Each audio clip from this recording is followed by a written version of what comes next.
नमस्कार साथियों, कहानियों के अपने इस चैनल पर आज सुनिए मशहूर लेखिका मन्नू भंडारी जी का एक उनकी बहुत प्रसिद्ध कहानी रानी माँ का चबूतरा, जिसमें उन्होंने एक स्त्री के संघर्ष का बड़ा कारुणिक वर्णन किया है। सुनिएगा। आज रात को जब चबूतरे पर बैठक लगी तो औरतों की चर्चा का विषय पूर्णिमा को होने वाला आयोजन था। कौन क्या पहनेगी, पूजा की थाली में क्या ले जाएगी, क्या मनौती मनेगी आदि बातों पर चर्चा हो रही थी कि रानी अपनी छोटी बहन धन्नी को लेकर पहुंची।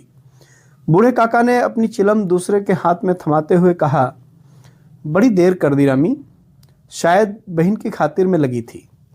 खातिर हम क्या करेंगे काका, बच्चों को सुलाते सुलाते देर हो गई। फिर बूढ़ी काकी की ओर घूमकर बोली, काकी कल धन्नी को भी रानी माँ के चबूतरे पर दिया जलाने के लिए जाना है। यह रानी माँ का चबूतरा क्या है? धन्नी ने कौतूहल से पूछा। खरबूजे के सूखे बीज छीलते हुए काकी बोली, वाह, कल से तुम आई हो और रामी ने तुम्हें चबूतरे की बात नहीं बताई। क्या बताएं बेटी, हम भागवान हैं जो रानी माँ के नगर में बसते हैं। बड़ी भागवंती नारी थी। आज भी मुझे वह दिन याद आता है तो आंखों में आंसू आ जाते हैं।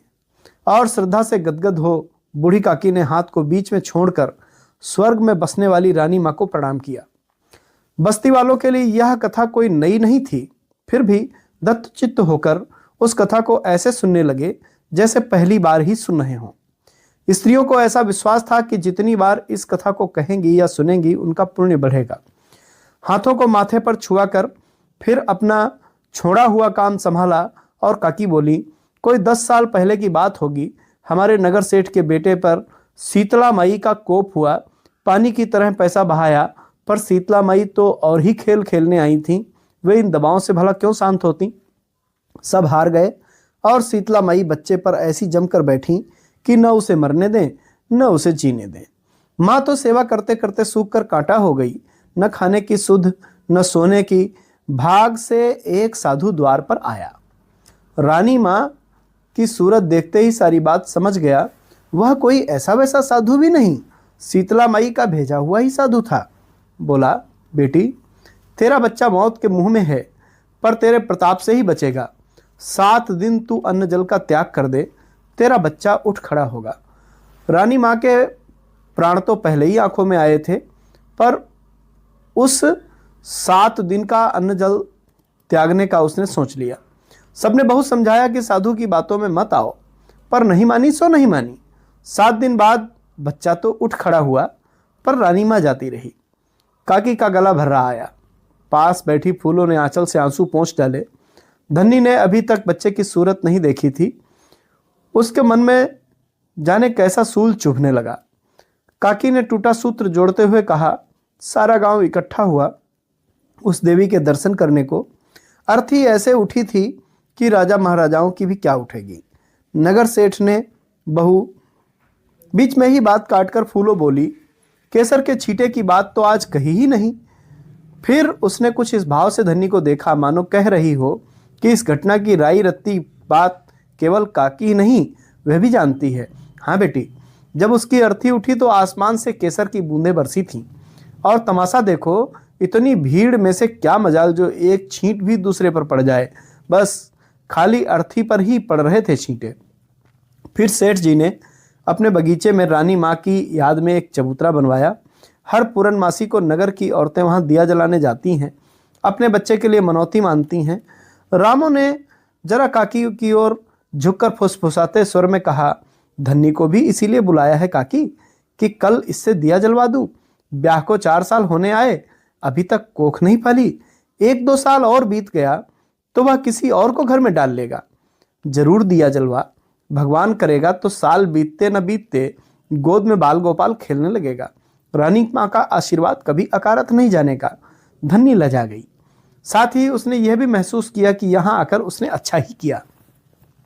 काकी से जरा दूर बैठा गोपाल, जो बस्ती का सबसे मस्खरा जवान था, बोल उठा, काकी, मैं तो तुम्हारी रानी माँ का कमाल तब मानूं जब तुम गुलाबी को रास्ते पर ला दो।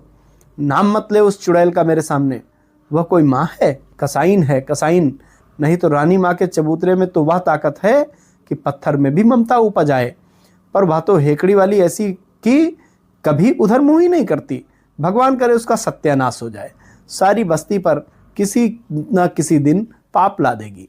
काका के स्वर को जरा कोमल बनाकर कहा, क्यों कोस रही हो जेठा की माँ, बेचारी मुसीबत की मारी साथियों, कहानियों के तुम्हारा तो दूध ही भरता है। मशहूर लेखिका बड़ी मुसीबत की मन्नू भंडारी जी गुलाबी के प्रति काका की सहानुभूति बहुत से प्रसिद्ध कहानी बोली, मुसीबत की मारी है तो सारी बस्ती मदद करने को तैयार तो है। स्त्री के संघर्ष का हेकड़ी ऐसी है, वर्णन किया है। हेकड़ी वाली ऐसी है कि अपना ठेंगा ऊपर रखेगी। अरे मैं तो कहूं, जब चबूतरे पर जो बैठक अपने लगी आदमी को झाड़ू मारकर निकाल दे, का विषय पूर्णिमा को होने वाला आयोजन। अब आदमी तो उसका था क्या ही पहनेगी, पूजा की थाली में क्या जिसे ले मारकर जाएगी, निकाल क्या दिया जाए, बनेगी, वह पसीना बहाकर आदि कमाती बातों पर चर्चा और हो वह रही घर थी। बैठकर दारू पीता। कि रानी आखिर उसने अपनी दो छोटी बच्चे भी तो बहन पालने थे। काका ने फिर गुलाबी लेकर पहुंच पहुंची। लिया। काकी तैस बूढ़े में आ काका गई। ने अपनी बात चिलम रानी माँ के हाथ में थमाते हुए कहा, गुलाबी पर आ गई। बड़ी देर कर दी रानी, बड़े बच्चे पाल रही है, मुंह खातिर में लगी थी। सवेरे उस काल खातिर हम क्या करेंगे, जाती है उनको, बच्चों को सुलाते सुलाते देर शाम हो आकर खोलती है। फिर गुलाबी काकी के की बगल ओर की कोठरी में घूमकर रहने बोली, वाली रामो बोली, काकी कल धन्नी को भी रानी माँ के चबूतरे पर दिया जलाने के लिए जाना है। धन्नी तो आज ये कह रानी रही माँ का थी चबूतरा कि क्या है? जीजे, धन्नी ने कौतूहल से जीजी, पूछा। मुझे दिला दो एक खरबूजे बच्चा, के सूखे मैं बीज पाल छीलते लूंगी। हुए काकी वाह, बोली, क्यों देने लगी? वाह, वह तो उसको कोठरी कल में से बंद तुम करके आई हो मारेगी। और रामी ने तुम्हें ताकि अपना चबूतरे की वाक्य बात पूरा नहीं नहीं कर बताई पाई थी कि क्या वह बताएं बड़ी बेटी? एक छाया हम भगवान है जो रानी माँ के नगर में मारूंगी बसते तो हैं। अपने बच्चे को बड़ी मारूंगी। भागवंती नारी तेरे थी। बच्चे को तो नहीं मारूंगी। आज भी मुझे तू वह क्यों दिन मेरे याद बच्चे की आता चिंता है। में सूख रही तो है? आंखों में आंसू आ जाते हैं। खबरदार, जो और आगे से नाम श्रद्धा लिया से मेरे गदगद बच्चों हो, का। बूढ़ी बड़ी काकी ने धर्मात्मा हाथ बनी को बीच बैठी में है। छोड़कर गुलाबी की स्वर्ग में उपस्थिति बसने से वाली क्या रानी माँ स्त्री को वर्ग और प्रणाम क्या किया। पुरुष वर्ग दोनों ही जरा बस्ती चौंक वालों पड़े। के लिए यह काका कथा ने बात कोई नई संभालते नहीं हुए थी। कहा, फिर क्यों भी बिगड़ रही है गुलाबी? चित्त होकर हम तो उस तेरे कथा को ऐसे भले की ही सुनने बात लगे कर रहे हैं, जैसे पहली बंद बार करके ही जाती सुन है रहे तो कभी गर्मी में स्त्रियों को अंदर ऐसा ही अंदर विश्वास घुटकर था कि मर गए जितनी बार इस कथा को मर गए कहेंगी तो या 5 सुनेंगी, पैसे का उनका प्रसाद पुण्य चढ़ाऊंगी। पर मरे हाथों भी को तो माथे पर छुआ मेरी कर जान को लगे फिर हुए हैं अपना निगोड़े। छोड़ा तू तो हुआ प्रसाद काम चढ़ाएगी संभाला पर सारी और बस्ती काकी को तो बोली, हत्या लगेगी। कोई 10 साल पहले हमें की क्यों बात बात पेशान होगी। रही है? हमारे नगर सेठ के बेटे पर बड़े आए बस्ती शीतला वाले। माई का कोप पहले हुआ, कोठरी खोलकर पानी की जाती तरह थी तो पैसा मेरा बहाया, छोरा सरकते पर सरकते शीतला मोरी माई में तो आकर और गिर ही गया। खेल खेलने किसी आई ने थी। उठाया तो इन नहीं, दबाव से भला क्यों बड़े शांत अपने होती? बनते हैं। छोरा सब भी हार तो गए जाने किस और माटी का शीतला बना माई हुआ बच्चे है। पर ऐसी सारे जमकर दिन बैठी मोरी के सड़े कि न पानी उसे में मरने सड़ता दे, रहा, न पर उसे मरा जीने नहीं। दे। मर जाता माँ तो सेवा पाप करते करता। करते सूख गुलाबी कर कांटा क्रोध हो में गई। बड़बड़ाती न गली के खाने नूर की पर सुध, चली गई। न सोने कहो की। काकी कैसी भाग रही? से गोपाल ने एक छेड़ते हुए साधु कहा। द्वार पर आया, पर काकी का मन रानी माँ इतना खिन्न हो की उठा सूरत था देखते ही कि सारी वह बात अपने बीजों समझ को गया। पोटली उठाकर वह चल कोई दी। ऐसा वैसा धीरे धीरे साधु भी सभी नहीं। उठ गए। शीतला और माई चबूतरे का की भेजा सभा हुआ ही विसर्जित साधु हो था। गई। सवेरे बेटी 7 बजे तेरा बच्चा मौत के सीटी मुंह में बजी है, तो गुलाबी ने पर एक तेरे झटके के प्रताप साथ से ही अपनी बचेगा। कोठरी का दरवाजा बंद 7 किया। दिन तू अन्न जल का उसे- त्याग कर दे, तेरा बच्चा उठ खड़ा होगा। सवेरे 7 बजे की सीटी बजी तो गुलाबी ने एक झटके के साथ अपनी कोठरी का दरवाजा बंद कर दिया। उसे बगल की कोठरी में से रामो धन्नी की फुसफुसाहट सुनाई दी। बिना पूरी बात कहे ही वह भड़क उठी, जितनी बातें बना सको बना लो चुड़ैलों, मैं तुम्हारी दबैल नहीं जो डर जाऊंगी। रामो से वहीं बैठे बैठे हाँक लगाई, अपने रास्ते लग गुलाबी, किसका हिया फूटा है जो सवेरे सवेरे तुझ नासपीटी का नाम लेगा। गुलाबी कुछ कहती उसके पहले ही उसके 2 साल के बच्चे का क्रंदन कोठरी की दीवारों को चीरकर गली के सुनसान वातावरण में फैलने लगा। झल्ला कर उसने कोठरी खोली और अपनी 9 साल की लड़की मेवा की पीठ पर एक लात जमाते हुए बोली, 9 बरस की धींग हो गई है और एक बच्चा नहीं रखा जाता, चल उसे गोदी से उठाकर रख। और उसी झल्लाहट में उसने कोठरी बंद कर दी और दौड़ पड़ी। 7 की सीटी बज चुकी थी और वह जानती थी कि अब वह सारा रास्ता दौड़कर ही पार करेगी, नहीं तो ठेकेदार वहां बैठा उनमें से अनेक में से कोई किसी दूसरे उम्मीदवार को काम दे देगा और आज की मजदूरी से जाती रहेगी। फिर वह सत्तू भी नहीं ला सकेगी, दाल भी नहीं ला सकेगी, और उसने गति बढ़ा दी। उसी समय वह भूल गई कि रामो ने उसे नासपीटी कहा है या कि उसका बच्चा रो रहा है। शाम को वह लौटी तो क्लांत हाथों में उसने अपनी कोठरी का दरवाज़ा खोला। देखा मेवा एक कोने में लुढ़की पड़ी सो रही है और 2 साल का वह मांस का लोथड़ा मैले में से सना हुआ मिमिया रहा है। रोने की ताकत तो उसमें बची नहीं थी शायद। गुलाबी ने एक दूसरे हाथ की धौल कोने में सोती हुई छोरी की पीठ पर जमाई। पड़ी पड़ी सो रही है चुड़ैल, चल उठकर चूल्हा जला। और वह उस मैल से सने बच्चे को उठाकर गली के नल पर चली। बराबर उसके मुंह से गालियां बरस रही थीं। चबूतरे पर उस समय काका अकेले बैठे थे। गुलाबी को बड़बड़ाती हुई जाते देखा तो टोक दिया, किसे कोस रही गुलाबी, अरे कभी तो हंस बोल लिया कर। हंस बोलकर किसी को रिझाना नहीं मुझे। बड़े आए हैं सीख देने वाले। तुम्हें तो नहीं कोस रही हूँ, कोस रही हूँ उस दारूखोर को जो मेरी जान को ये कीड़े मकोड़े छोड़ गया। अरे तो तेरे भले की ही तो बात कर रहा हूँ।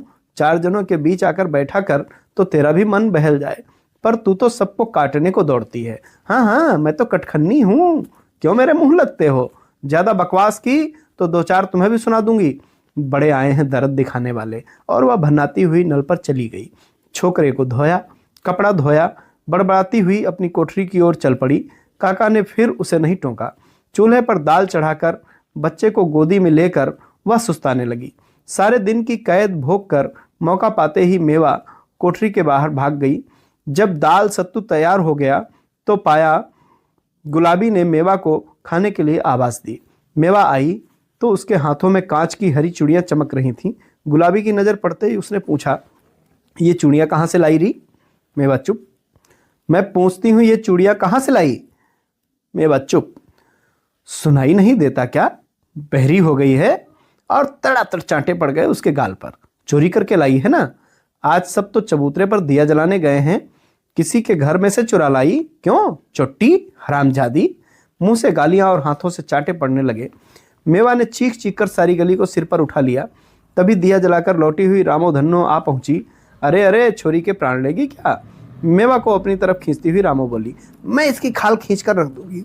तू बीच में मत बोल रामो, नहीं तो सच कहती हूँ 2-4 हाथ तेरे भी पड़ जाएंगे। मेरी छोरी चोरी करे। और उसका स्वर बिल्कुल भिच गया। देखते देखते काफी भीड़ जमा हो गई। जरा सा अवसर मिलते ही गुलाबी फिर एक चांटा दे देती। बूढ़े काका मेवा को दूर ले गए। तब गुलाबी चिल्लाई, छोड़ दो काका, मेरी छोरी को दूर ले गए तो ठीक नहीं होगा। आज तुम बचाने आए हो, कल तुम ही लोग उसे चुट्टी कहते फिरोगे। किसी ने स्थिति को संभालने के लिए कहा, चोरी नहीं की है, वह तो रमेशु ने दी है, नाहक मार दिया बच्चे को। दी है तो क्यों दी है? हम क्या भिखमंगे हैं जो किसी का दिया पहनेंगे? आज मेरे घर में कोई मूछों वाला नहीं बैठा है, सो सब लोग भीख देने चले हैं। थू है उन पर, बड़े आए दया दिखलाने वाले। मेवा को काका के पास सुरक्षित समझकर उसने सोचा कि अब इस गुलाबी से बहस करना बेकार है। 1 की 4 सुनने को मिलेंगी। सो सब चुपचाप खिसक लिए। धन्नी जो आज रानी माँ के चबूतरा पर दिया जलाने कैसी कैसी आशाएं मन में संजोकर आई थी, बोली, जब वह किसी की बात सुनती ही नहीं तो तुम लोग क्यों इसके पचड़ों में पड़ती रहती हो जीजी? लड़ाई झगड़ा तो चलता ही रहता है। सवेरे नल पर देखा है ना कैसी गाली गलौज होती थी। सिर फुटोवल की नौबत आ जाती है, पर सांझ को सब जैसे के तैसे। 4 जने रहते हैं तो कहना सुनना तो चलता ही रहता है बहन। गुलाबी ने कांच की चूड़ियों को बटोर कर अपने लिए जगह बनाई और बच्चे को लेकर सो गई। उस रात को उसके यहाँ खाना पीना नहीं हुआ। काका मेवा को लाकर जब छोड़ गए तब उसे मालूम पड़ गया, पर वह फिर भी कुछ बोली नहीं। एक बात ही उसके मन में घूम रही थी कि उसकी लड़की ने चोरी की। पिछले 2 दिनों से चबूतरे की बैठक का विषय है सरकार की ओर से खोला हुआ शिशु सुरक्षा केंद्र। काका ने कहा, भगवान भला करे इस सरकार का, सरकारी स्कूल खोल दिए जहां बच्चे मुफ्त में पढ़ लेते हैं। छोटे बच्चों के लिए यह केंद्र खोल दिया। अब औरतें भले ही काम करें, 5 रुपये महीने में दवाई दारू भी कर देते हैं। हाँ काका, मैं देख कर आई हूँ, छोटे छोटे पालने बने हैं, ढेर सारे खिलौने हैं, दाइयाँ हैं, बच्चों को शीशी से दूध पिलाया जाता है, पालनों में सुलाया जाता है, बड़े आराम से रखते हैं। धन्नी ने सोचा, उसको बच्चा होगा तब यहीं आकर रह जाएगी। उसके गांव में तो ऐसा होगा नहीं। अपने बच्चे को पालने से, सुलाने और शीशी से दूध पिलाने का सपना उसकी आंखों में साकार होने लगा। गोपाल बोला, गुलाबी से कहो काका कि अपने बच्चे को यहाँ भर्ती करवा दे। तू ही कहना, बड़ा आया है गुलाबी का हितू, याद नहीं? अब मेवा को स्कूल में डालने के लिए कहा था तो कैसी गुर्राई थी। तुम लोग तो बावलों जैसी बातें करते हो। मेवा को वह स्कूल में डाल देती तो उस छोरे को कौन देखता? तो अच्छी तरह मना कर देती, वह तो बस काटने को दौड़ती है। अरे धीरे बोल काकी, नहीं तो अभी कहीं से निकलकर बम गिराने लगेगी। जब उसकी बात करो तभी टपक पड़ती है। पर उस दिन गुलाबी नहीं टपकी। दूसरे दिन जब चबूतरे पर बैठक लगी तब भी इसी तरह की चर्चा चल रही थी। गुलाबी अपनी लड़की मेवा को ढूंढने आई तो काकी ने ये बात चलाई, अरे गुलाबी देख, तेरे छोरे के लिए सरकार ने केंद्र खोल दिया है, यहाँ नाम लिखा दे अपने बच्चे का। सरकार मेरी कसम है ना जो केंद्र खोलेगी मेरे लिए। ये सब तो पैसे वालों के चोचले हैं। मेरे कौन मदद कमाने वाला बैठा है जो 5 रुपए दे दिया करेगा? बस्ती वाले चंदा कर देंगे री, तू जाकर नाम तो लिखा। किसी के दान पुण्य पर पलने वाली नहीं गुलाबी, थूकती है तुम्हारे चंदे पर। और अपनी लड़की को घसीटती हुई गुलाबी वहां से चली गई। लो और खाओ लड्डू, काकी ने चिढ़ाते हुए कहा। बिना गुलाबी से 2-4 झिड़कियां सुने इन्हें चैन नहीं। आज रामी नहीं आई। बात का प्रसंग बदलने के लिए काकी ने पूछा, धन्नी को विदा कराने आई है? और इधर उधर की बातें करके सभा समाप्त हुई। दूसरे दिन गुलाबी ने उठकर अपनी कोठरी की दीवार पर लगाए हुए सुरक्षा केंद्र के विज्ञापन को फाड़ फेंका। जहां कहीं भी उसे विज्ञापन दिखाई देता वह उसे फाड़ डालती। लोग उसको देखते और हंसते। भरी दोपहरी में गुलाबी रेत की तगारियां उठा उठाकर पकड़ा रही थी। कुछ औरतें एक देहाती गीत सा गा रही थीं और छत कूट रही थीं। ठेकेदार रह रहकर कुछ आदेश देता जा रहा था। गुलाबी का ध्यान अपने काम में था, पर अचानक ठेकेदार का स्वर उसके कान में पड़ा। पूरी बात तो वह नहीं सुन पाई, बस इतना सुना, इसी तरह तो जरा से आंधी पानी से घरों की छतें टूट जाती हैं। जरा अच्छी तरह उसने आसमान की तरफ देखा, कहीं बादल नहीं थे। फिर भी उसका हाथ रुक गया और उसके सामने उसकी कोठरी की टूटी फूटी छत घूम गई। यदि किसी दिन छत गिर जाए तो हाथ चलाए ना, कड़क कर बगल वाली औरत ने कहा। वह कब से रेतों की लगारी लिए खड़ी थी। एकाएक गुलाबी को होश आया, चला तो रही हूँ, कौन तेरे बाप की नौकर हूँ जो हुक्म चला रही है? शाम को गुलाबी जब घर लौटी तो ठेकेदार से थोड़ी सी सीमेंट और चूना मांग लाई। खा पीकर जब सब सो गए, गुलाबी के घर से खटर पटर की आवाज़ शुरू हुई। गली में सोए हुए गोपाल ने पूछा, आधी रात को क्या कर रही गुलाबी? सवेरे 7 बजे की सीटी बजी। जाने कैसे तो गुलाबी ने एक झटके के साथ अपनी कोठरी के दरवाजा बंद कराए बिना इन ससुरों को उसे बगल की कोठरी में से रामो धन्नी की फुसफुसाहट सुनाई दी।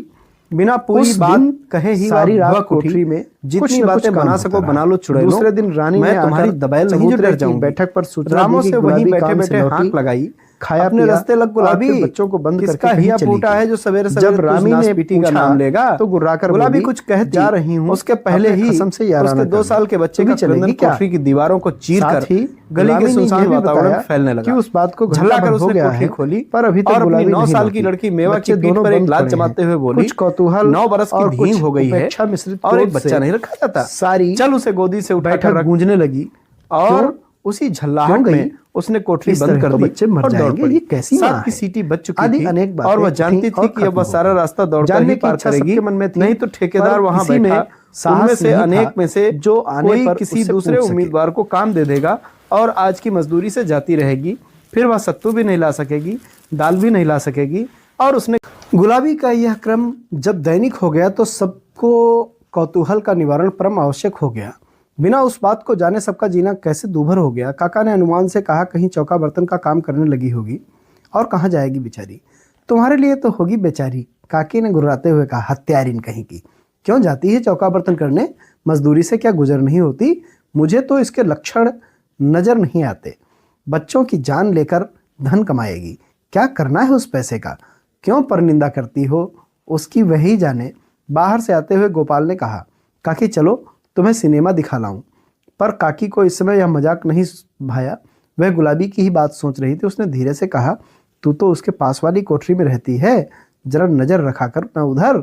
10-12 दिन हो गए और यह पता नहीं कि आखिर वह चुड़ैल बच्चों को बंद करके जाती कहाँ है। कोशिश तो करती हूँ काकी, पर पता नहीं लगता। एक दिन तो मन हुआ कि पीछे पीछे जाऊं, पर उस मोह झोंसी का क्या भरोसा, पलट कर हाथ ही चला दे। 15 दिन बीत गए पर कोई नहीं जान सका कि गुलाबी कहाँ जाती है। कुछ तो रहस्य का उद्घाटन न होने के कारण और कुछ बच्चों की यातना देखकर सबका आक्रोश बढ़ता ही जा रहा था। पर गुलाबी से पूछने का साहस किसी को नहीं होता था। उस दिन बैठक में यह बातें हो रही थीं कि रामी ने आते ही खुशखबरी सुनाई। देखा काकी, रानी माँ के चबूतरे पर जलाया दिया कभी अकारत नहीं जाता। धन्नी के गांव से चिट्ठी आई है, उसका बांझपन दूर हुआ। काकी ने श्रद्धावश अपनी रानी माँ के आगे हाथ जोड़े लिए। गोपाल जब भी काकी को इस मुद्रा में देखता है, मजाक करने के लिए उसका मन मचलता है। बोला, काकी सारी बस्ती पर तेरा इतना ही रौब है तो गुलाबी से दिया क्यों नहीं जलवा देती? कल पूनो है, दिया जलवा दे तो तेरा रौब मानूं। वह जाए ही नहीं तो मैं क्या करूं? झल्लाकर काकी ने कहा। तू कहे तो मैं कंधे पर उठा ले जाऊं? हंसते हुए गोपाल ने कहा। जाने कब से गुलाबी वहां खड़ी थी। यह बात सुनी तो आग बरसाने लगी। आया है बड़ा गुलाबी को ले जाने वाला, हाथ तो लगाकर देख, असल मर्द का बच्चा है तो आना कल। फिर औरतों को लक्ष्य करके बोली, तुम्हारी माँ बन बनकर लाल लड़ाओ अपने बच्चों के और दिया जलवाओ चबूतरों पर। मैं तो कसाईन हूँ, हत्यारीन हूँ, जब ये नास पीटे मर जाएंगे तो उस दिन इकट्ठा ही दिया जलाऊंगी। बड़ी सब गुलाबी की चिंता कर करके मरी जा रही चुड़ैलें और वहाँ अंधेरे में ही गायब हो गई। दूसरे दिन जब सारे घरों की चबूतरे की तैयारी पर हो रही थी, गुलाबी अपनी कोठरी में बैठकर सत्तू घोल रही थी बच्चों के लिए। सत्तू घोल कर उसने मेवा के सामने सरका दिया। मेवा ने पूछा, तू क्या खाएगी?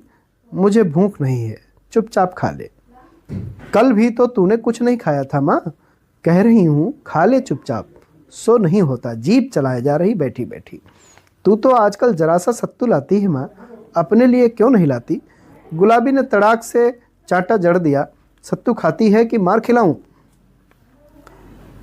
दोनों बच्चे जब खाना पीना समाप्त कर चुके तो गुलाबी ने हंडिया से पैसे निकाले, बड़ी सावधानी से उन्हें आंचल में बांधा और जैसे ही मुड़ी तो देखा कि रानी दरवाजे पर खड़ी उधर ही देख रही है।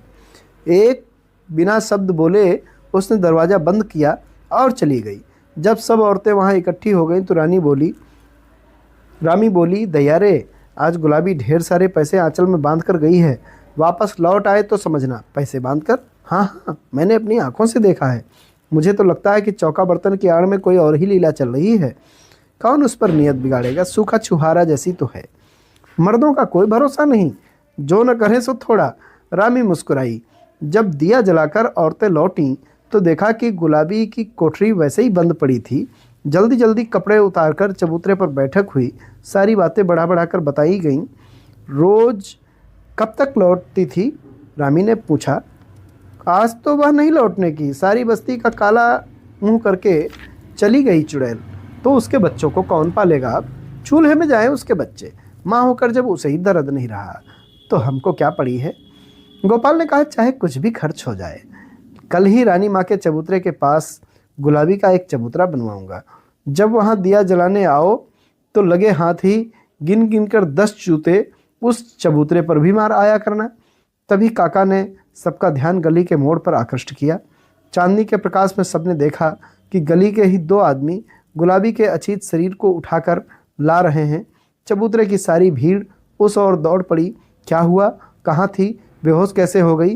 प्रश्नों की झड़ी सी लग गई। सबको वहीं छोड़कर काकी और रामी ने उठाकर अचेत शरीर को कोठरी में लिटा दिया। काका अंदर आ गए, बाकी भीड़ को बाहर ही रखा गया। पानी के छींटे मारो और हवा करो, काका ने कहा। रानी उठकर पानी लाई और काकी हवा करने लगी। उसका आंचल हटाया तो बोली, हाय राम, इसका पेट तो पीठ से चिपका है, लगता है मानो 2-3 दिन से कुछ खाया पिया ही नहीं। रामी, थोड़ा सा सत्तू तो घोल कर ला, देख रही हो? काका ने अपनी नज़र गुलाबी के सूखे मुर्दाए उलझाए चेहरे पर टिकाए हुए कहा, 1 महीने में कैसे क्या हो गई, जैसे बुढ़ापा आ गया हो। 1 महीने से मैंने इसे पास से नहीं देखा था, और देखो इसके कपड़े ढीले कर दो, उमस भी तो कितनी है। काकी ने अंगिया के बंद ढीले कर दिए तो अंगिया में से कागज़ की एक पुड़िया ज़मीन पर सरक गई। काका ने कहा, देखूं क्या है। काकी ने पुड़िया पकड़ा दी। काका ने दिए के प्रकाश में पुड़िया को खोला तो देखा कांच की 2 छोटी छोटी हरी चूड़ियाँ और शिशु सुरक्षा केंद्र की 5 रुपए की रसीद थी।